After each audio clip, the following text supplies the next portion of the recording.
Bien-aimés dans le Seigneur, soyez bénis chez vous.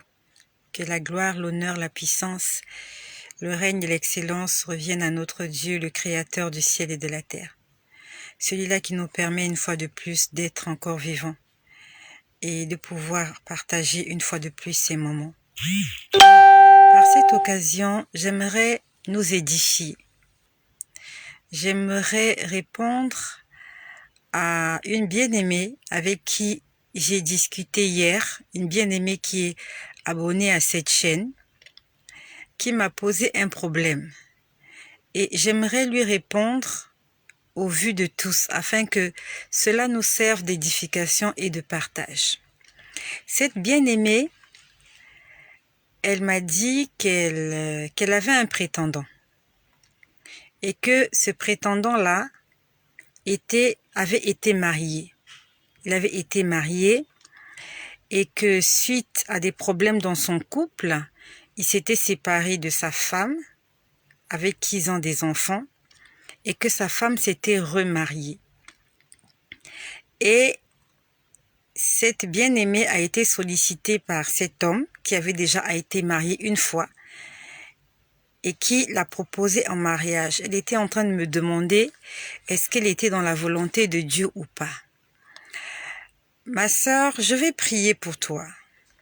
Je vais demander au Seigneur de me dire si cet homme est bon pour toi ou pas. Et je viendrai te donner la réponse. Mais avant que je te donne la réponse, nous allons regarder les Écritures et nous allons écouter et apprendre ce que le Seigneur nous dit au sujet de ton problème. Premièrement, la Bible nous dit « L'homme quittera son père et sa mère et s'attachera à sa femme, et les deux deviendront une seule chair. » Les deux deviendront une seule chair. Ça veut dire que quand l'homme va épouser une femme, qui se mettent ensemble, que le mariage est consommé, les deux deviennent une seule chair. Et la Bible nous dit que l'homme ne sépare pas ce que Dieu a joint. L'homme n'a pas le droit de séparer ce que Dieu a joint. Ces deux personnes qui ont été liées par cet acte de mariage ont été liées par Dieu. Parce que le mariage est une institution de Dieu. Cela signifie que même le divorce n'aura pas d'effet sur ces deux personnes, comme il est écrit dans le livre de Marc, au chapitre 10, au verset 9. Que la femme ne quitte pas son mari et que le mari ne répudie pas sa femme. C'est écrit aussi dans le livre de 1 Corinthiens, chapitre 7. On dit à la femme de ne point quitter son mari. Si elle est séparée de son mari, qu'elle reste sans se remarier. Et la Bible dit que l'homme ne répudie pas sa femme. C'est écrit aussi dans le livre de Romains, au chapitre 7, que la femme est liée à son mari tant qu'il est vivant. S'il meurt, elle est dégagée de la loi qui l'a liée à son mari, de telle enseigne que si elle devient la femme d'un autre, elle ne sera pas appelée adultère si son mari est mort. Cela n'est pas seulement demandé à la femme. Ce commandement est valable pour l'homme et pour la femme. Dieu, quand il condamne l'adultère, il condamne l'adultère de l'homme et de la femme. Pas seulement de l'homme, pas seulement de la femme, mais des deux. Parce que nous avons été créés à l'image de Dieu. La Bible nous dit, il n'y a rien de bon en l'homme si ce n'est que le souffle du Très-Haut qui donne l'intelligence. Nous avons en nous l'intelligence. Dieu a mis en chacun d'entre nous l'intelligence.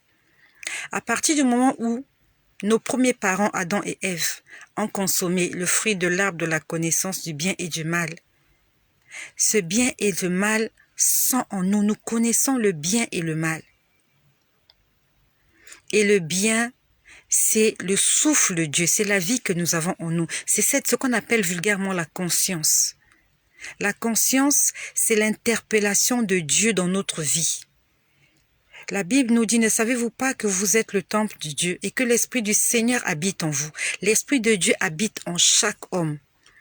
Et cet esprit se manifeste sous forme de conscience. Quand la conscience te parle, en fait, c'est Dieu qui est en train de te parler. Comme il est écrit dans le livre de Romains au chapitre 2, au verset 12, Romains chapitre 2, le verset 14 dit, les païens, même les païens qui n'ont point la loi, font naturellement ce que prescrit la loi. Ils montrent que l'œuvre de la loi est écrite dans leur cœur. Même les païens qui n'ont pas la loi, c'est la parole de Dieu. Même les païens qui n'ont pas la loi font naturellement ce que prescrit la loi.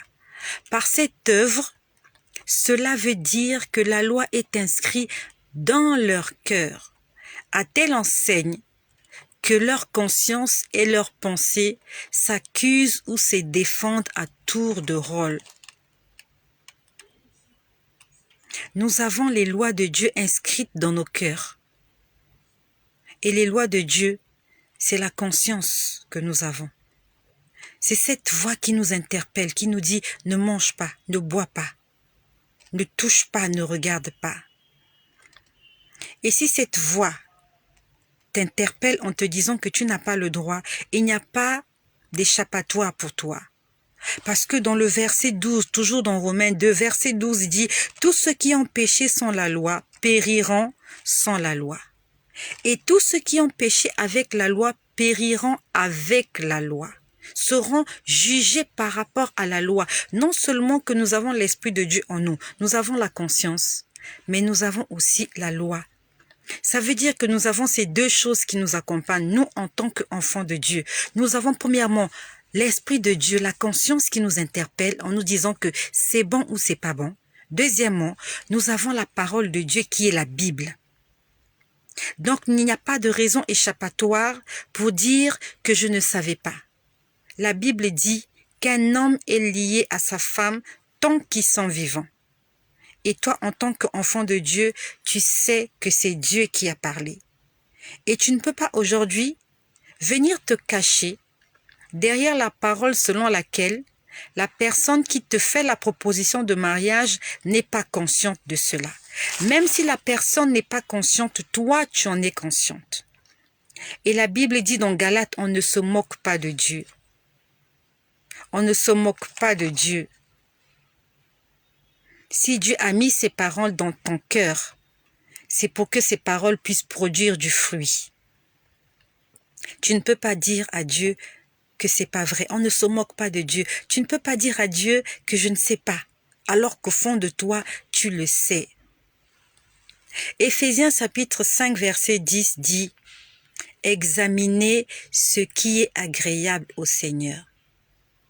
Et ne prenez point part aux œuvres infructueuses des ténèbres. » Ne prenons pas part aux œuvres infructueuses des ténèbres, ça signifie que ton prochain peut être dans l'erreur. Il n'est pas conscient qu'il est dans l'erreur. Mais toi, en tant qu'enfant de Dieu, tu n'as pas le droit de participer à cette erreur-là. Tu sais que cet homme-là est marié. Tu sais qu'il est lié à cette femme-là, parce qu'ils sont encore vivants tous les deux. Toi, tu es célibataire.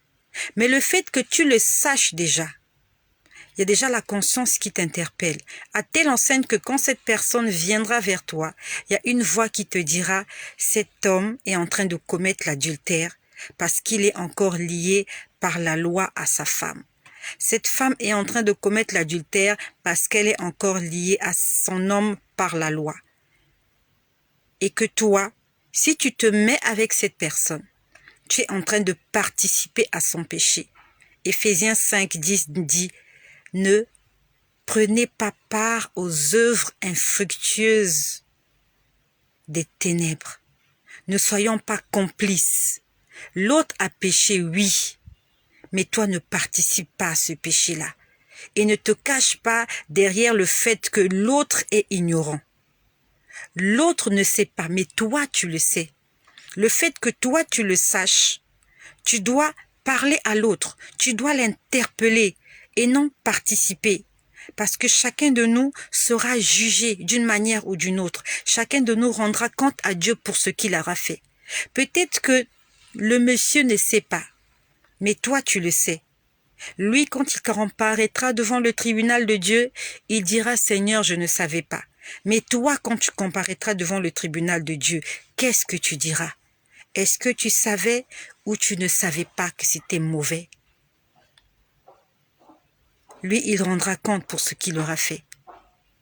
Conformément au livre de Romains, au chapitre 2, au verset 12, il est écrit « Tous ceux qui ont péché sans la loi périront aussi sans la loi. » Donc, s'il n'a pas la loi de Dieu, s'il ne connaît pas les commandements de Dieu, il sera quand même condamné ou jugé par rapport à sa conscience.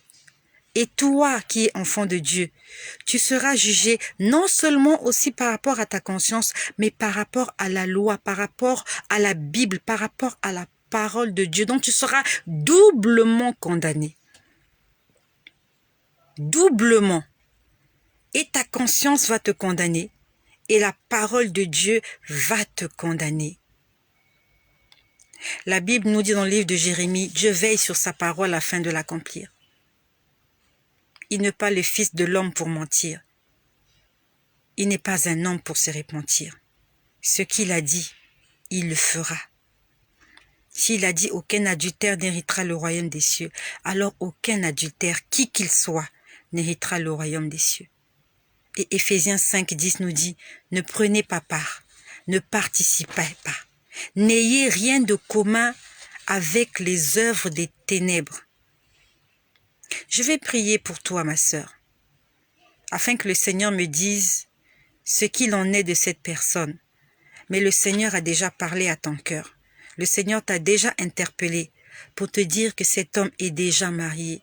Cet homme est toujours lié à sa femme. Et le fait de l'accepter, même toi en tant que célibataire, même si tu gardes ta chasteté jusqu'au mariage, le fait de te mettre en couple avec lui, tu es en train de participer aux œuvres infructueuses des ténèbres.